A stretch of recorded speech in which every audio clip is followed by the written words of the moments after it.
आणि आता पाहणार आहोत टॉप 9 महत्त्वाच्या बातम्या।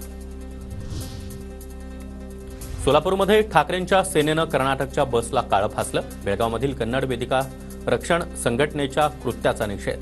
महाराष्ट्रातून कर्नाटकात जाणारी बस सेवा 2 दिवसांपासून ठप्प।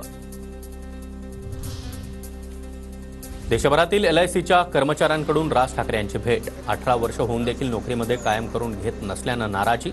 राज ठाकरेच आम्हाला न्याय देतील, कर्मचाऱ्यांना विश्वास। रवींद्र धंगेकरांची उद्या कार्यकर्त्यांसोबत महत्त्वाची बैठक। धंगेकर शिंदेंच्या शिवसेनेमध्ये प्रवेश करणार असल्याची चर्चा।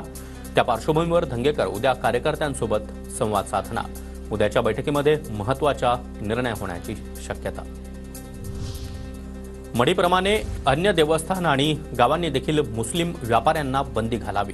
भाजप आध्यात्मिक आघाडी प्रमुख आचार्य तुषार भोसले यांची मागणी।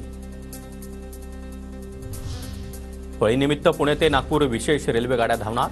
12 आणि 19 मार्चला पुण्यातून दुपारी 3 वाजता नागपूरसाठी गाडी सुटणार। महाशिवरात्रीच्या काळामध्ये त्र्यंबकेश्वराचं VIP दर्शन 3 दिवस बंद। 25 ते 27 फेब्रुवारी दरम्यान VIP दर्शन बंद ठेवण्याचा निर्णय। भाविकांना सुलभ दर्शन घेता यावं यासाठी देवस्थान ट्रस्टचा निर्णय। मुंबई नाशिक महामार्गांवरील जुना कसारा घाट 6 दिवस बंद राहणार। रस्ता दुरुस्तीच्या कामासाठी ट्रॅफिक ब्लॉक घोषित। पर्यायी व्यवस्था करण्यासाठी नवीन कसारा घाटातून वाहतूक वळवली जाणार।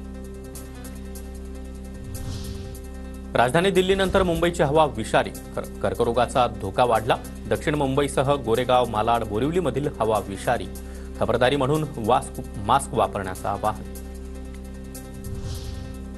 खेड कृषी उत्पन्न बाजार समितीमध्ये आवक वाढल्यानं कांद्याच्या दरामध्ये घसरण। बाजारभावात 8 रुपयांनी घसरण झाल्यानं शेतकऱ्यांमध्ये नाराजी।